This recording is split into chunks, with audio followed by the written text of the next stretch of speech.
Okay, guys, time to hit chapter 2. Okay? In chapter 2, we're going to start looking at the structure of the atom. Now, as we leave chapter 1, we've had to do some modifications to Dalton's atomic theory. We now know that the atom is not a little itty-bitty marble. We know that there are protons, neutrons, and electrons inside the nucleus. We know that the protons and neutrons are found in the nucleus, electrons are somewhere outside the nucleus. We know the identity of the atom is attached to the number of protons. Atoms of the same element can have differing numbers of neutrons in the nucleus. And so Dalton's atomic theory has had to be modified, okay, to account for all these new facts. It wasn't totally thrown out, it has been modified. So here in chapter 2, the question we're going to start to ask is, what's the electron up to? And if I can figure out what the electron is up to because it goes out to the edges of the atom, maybe we can figure out why certain atoms combine the way they do. Why does a calcium form a +2 ion instead of a +1 or a +7 ion? Why does oxygen form a -2 ion? Why does oxygen combine with hydrogen and water in a 2 hydrogen to 1 oxygen ratio? These are all questions that we've got. And in the early part of the 1900s, as they were poking at the guts of an atom, strange things come from strange places. What do I mean by that? Well, people weren't necessarily looking for what they found. Okay, science is full of serendipity, finding things that you're not expecting to find. And that's what we're going to do in chemistry here as we start looking at the guts, the structure inside the atom. Now we know that finding out about the guts of an atom is very hard because atoms are very tiny. And it's something that we can never ever hope to see with our naked eye. Okay? Even the best light microscope is never going to give us a direct look at the nucleus of an atom, much less a proton, an individual proton, neutron, or an electron. So we're going to have to make kind of indirect forays at looking at the inside of the atom. Think of it like Christmas, when you go in there and you shake your package to try to guess what's in it, or my daughters would squish it and say, "Oh, that feels like clothes." So I got really sneaky and I would pack things inside of clothes and put them in there to try to confuse them. But nature will do that too, so we got to work around it. So we're going to go back and start with some kind of classical physics. Now, in classical physics, you can think of 2 main categories. We talk about particles, matter being particulate.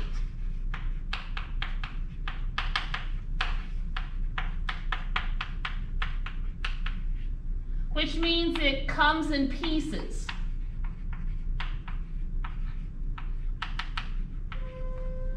Okay, I can have 1 carbon atom, I can have 2 carbon atoms, I can have 3 carbon atoms, but I can't have 1 1/4 carbon atoms.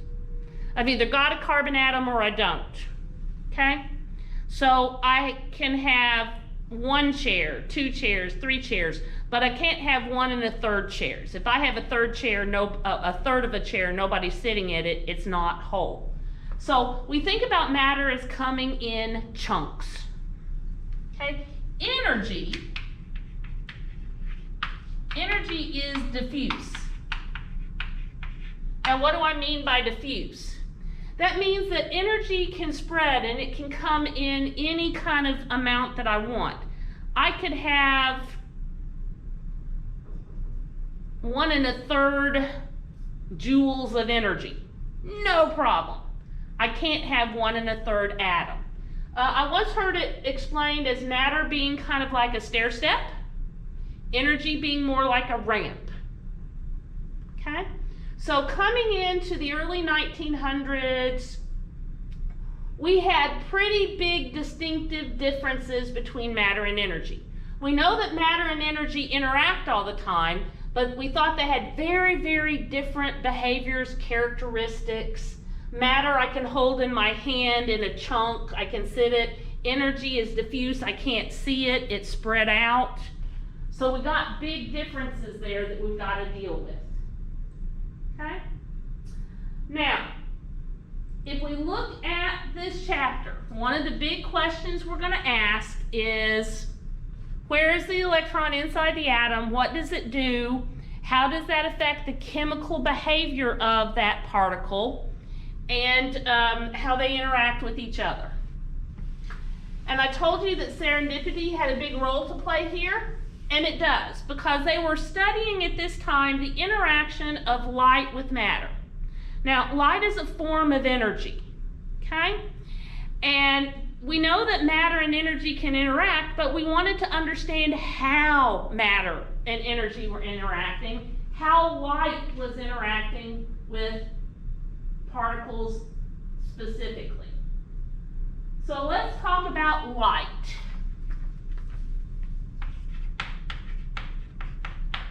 Light is the visible portion of the electromagnetic spectrum. Okay, what is the electromagnetic spectrum? So it's a part of the electromagnetic spectrum, which is a type of energy that's transmitted through space as an oscillating electric and magnetic field. So it's energy moving through space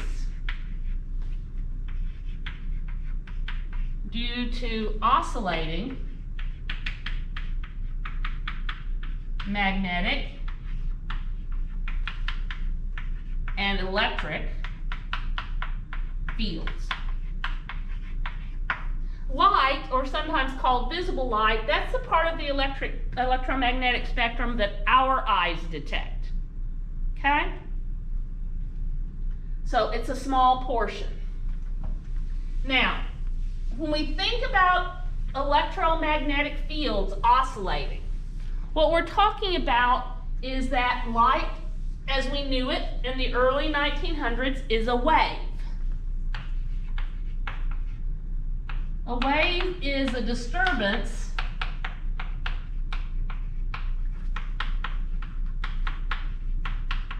that moves through space.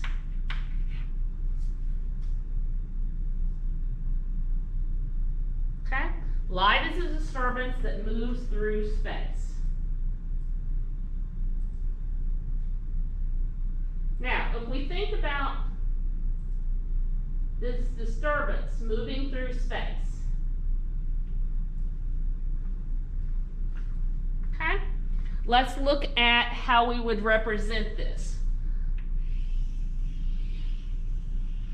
Light is what's referred to as a sine wave. Okay, it's an oscillation. Now, it oscillates around an equilibrium position. So if there was no disturbance, the substance here would just be a flat line, that flat blue line. It may be hard to see. Okay, this flat blue line. And it oscillates up and down, up and down. Now, you have seen this before. If you'll stretch a string and you'll pluck it, it vibrates, okay? And that's a wave traveling back and forth along that string. You can try that at home. Now, it's this oscillation, okay? So light is a wave that moves through space. And as we describe it, we talk about amplitude.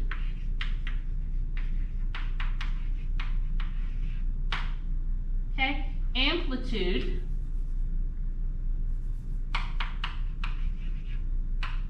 given the symbol A, which is maximum displacement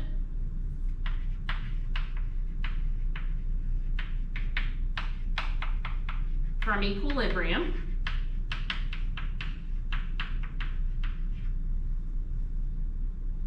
Okay, that would be the amplitude. This would also be considered amplitude.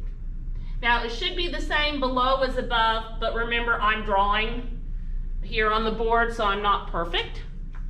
Okay, so this is called a crest, height of the crest, or the depth of a trough, a dip.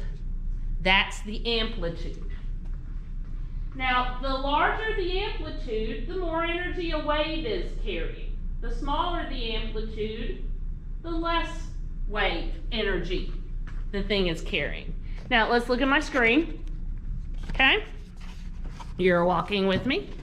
So, dim light, low amplitude, bright light, large amplitude. Okay, let's go back to our original point. So there's our wave. Now, we also talk about wavelength. It's given the symbol lambda.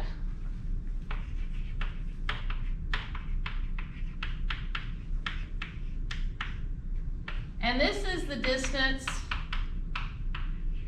crest to crest. Okay, you can also define it as the distance that you have to travel to repeat the pattern of the wave. Okay, so I could measure from here to here, and this would also be lambda. Okay, wavelength.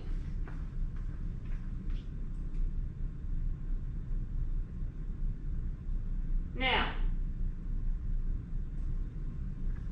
I like to think about, let's see, so if I drew another wave here, okay?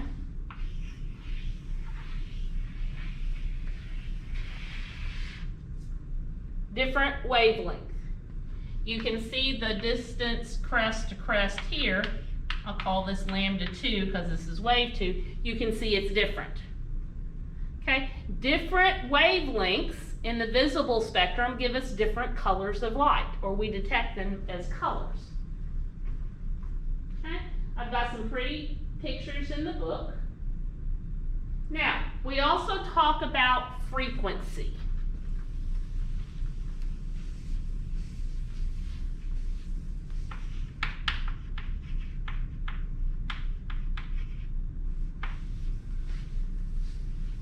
Okay, the symbol for frequency looks like a V that's kind of been blown in the wind. It's a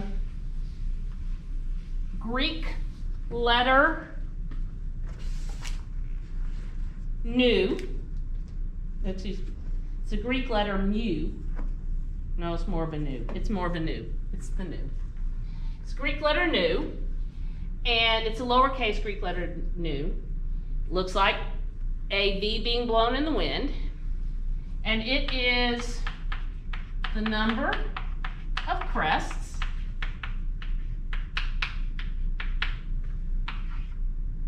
that pass a set point in a second. So if we think about this wave moving, okay, waves aren't static. You can think about them rolling into the shore for the ocean.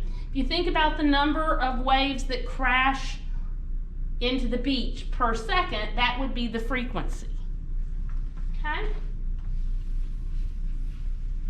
So if you were standing, let's say, at a bridge over 2059, and you were counting the cars that went under you per second, that would be frequency. Now, our waves are a little bit different than 2059 in that the crests are evenly spaced, okay? And on top of that, there is something called wave speed. The symbol is a V. You got to be careful that you don't confuse the nu with the v. Wave speed is how fast a wave travels. Okay? Now wave speed depends on type of wave and medium the wave moves through.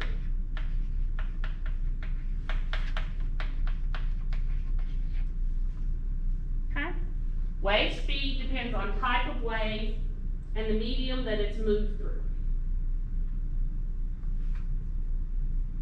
Now, the interesting thing about frequency and wave speed is that frequency and wave speed are related to each other. Makes good sense. If I had cars on the interstate, everybody had to drive 60 miles per hour, and I put them 100 yards front bumper to front bumper, okay? Then the frequency would depend on how fast they were traveling and how far apart they were.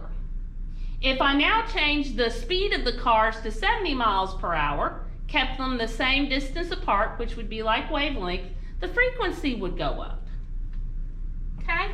So it turns out that wave speed, v, is equal to wavelength times frequency.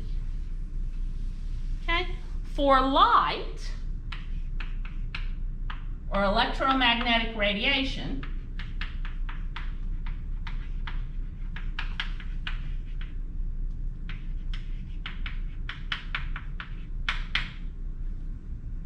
the wave speed is given the symbol c, okay, called the speed of light.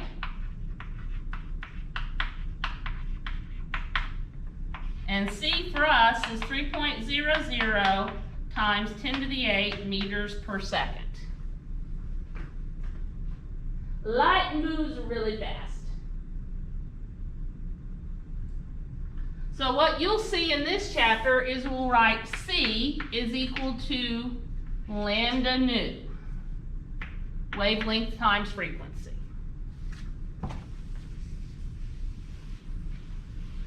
So if we were told that our wavelength lambda was 350 nanometers. Nanometers is a very common unit used for wavelength of electromagnetic radiation, and we were asked frequency. Got to write it pretty. Then all we'd have to do is plug into this and go 3.00. Well, first I know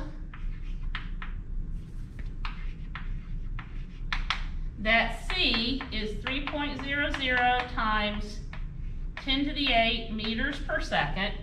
What I want you to notice here is that there's a mismatch of units. C is in meters, wavelength is in nanometers. So I'm going to go 1 meter over 1 times 10 to the 9 nanometers.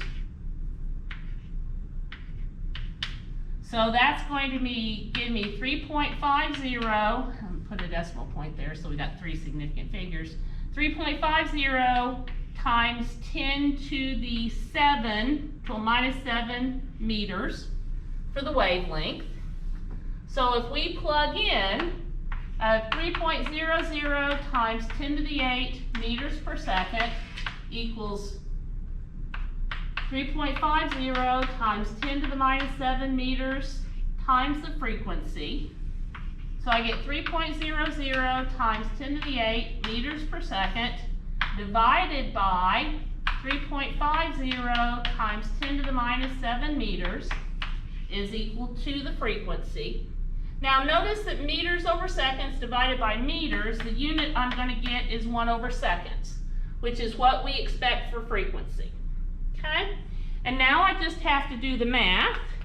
3 exp 8 divided by 3.5 exp negative 7 and I get a value of 8.57 times 10 to the 14, 1 over seconds, is equal to the frequency. 1 over seconds is given a special name. It's called a hertz.